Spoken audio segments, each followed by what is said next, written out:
A single study scared a generation of women away from hormones. It was called the Women's Health Initiative, or WHI, and it didn't just muddy the waters, it torpedoed hormone therapy for an entire generation of women, leaving millions to suffer needlessly. I'm Dr. Cheryl, a hormone specialist, and today I'll show how the story broke and what actually protects our health now over 20 years later. This video is for educational purposes only. It is not medical advice. Always talk with a qualified clinician before starting or changing anything. Let's start with what the WHI study was supposed to examine. It was a large NIH-funded study in the early 2000s. Its goal was to evaluate whether hormone replacement therapy, which was widely believed to reduce disease and improve quality of life, actually worked. It involved two arms: estrogen plus synthetic progestin arm for women that still had their uterus, and the estrogen-only arm for women who no longer had their uterus. The estrogen actually came from the urine of a pregnant mare, horse urine, and the progesterone was a synthetic lab-made version. You can see that those are totally different than the bioidentical hormones prescribed today. Modern hormones are molecularly identical to what your body makes naturally. So not all hormone therapy is the same. What type, how it's given, and the dose will all change the results. Take this as an analogy. The way the WHI was designed would be like testing whether fruit is healthy by only studying the syrup in canned fruit syrup and then telling everyone fresh berries are dangerous too. It's crazy, right? With the drugs mismatched, the next flaw of the study made the results even less useful. Who they actually studied. The average age was 63. That's a decade or more past the average age of menopause of 52. Up to 40% of the participants were smokers, overweight, or diabetic, and none of them had active menopause symptoms. This wasn't a test of healthy, newly menopausal women seeking relief.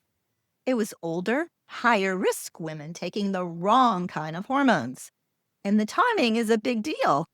We now know starting within approximately 10 years of menopause is when benefits are most helpful and risks lowest, especially with today's bioidentical hormones. Here's another analogy. Think of it like watering a plant. Water it when it first starts drooping and the plant perks up. Wait until it's dry and brittle, and the water won't help much. And it might even cause mold. Starting late in higher risk women raised problems and made it look like hormone therapy was dangerous for everyone. With mismatched drugs and timing, the stage was set for the media to pump out headlines that missed the full picture. It was a media frenzy. They shouted a 27% increase in breast cancer in the horse estrogen plus synthetic progestin group, without describing what that really meant.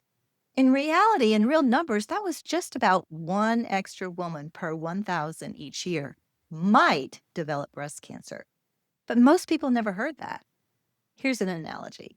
It's like saying your risk doubled from 1 in 1,000 to 2 in 1,000. The headline sounds scary, but the actual number is tiny. What they also didn't tell you is that the estrogen-only group actually showed a lower risk of breast cancer, about 24% less, but that part was buried.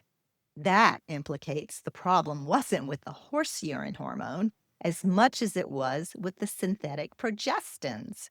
Because remember, even though horse urine is not human, it's also not synthetic like progestins.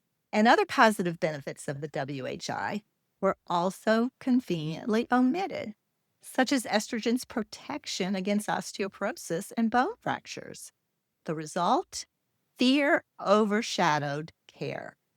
Many clinicians stopped prescribing, and millions of women endured avoidable suffering.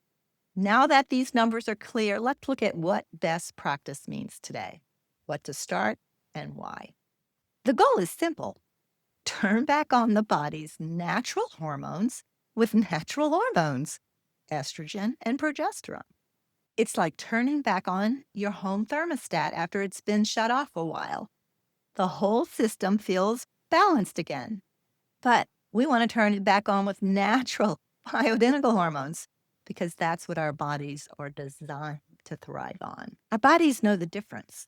Analogy: you wouldn't use a diesel gasoline in your non diesel engine, would you? It's such a shame that this flawed research study, dubbed the biggest screw up in modern medicine, robbed my mother and mother in law, and possibly your mother or grandmother's generation, of life enhancing hormones. We know today all of the benefits of bioidentical hormone therapy, including risk reduction from cancer, heart disease, osteoporosis, and dementia, in addition to symptom relief. Sadly, my mother developed a hormone protecting cancer after menopause, and my mother in law developed dementia because their doctors refused to give them hormones due to poor interpretation of the WHI. Their quality of life and many others of that generation were drastically altered because of the dissemination of bad medicine. We can't let this continue. If you've been scared off of hormones, you can reevaluate safely with a simple plan. Clarify your goals, such as better sleep, reducing hot flashes, bone protection, improving memory, and timing relative to your last period. Talk to me or your doctor about options. You can grab the free Hormone Confusion Fix to know how to talk with your doctor in the link below this video. And if you'd like to learn more about getting my help, I've included a link in the description below this video. BHRT isn't about staying young forever. It's about restoring what your body naturally made to protect your health and quality of life. You'll know it's working when your signals improve.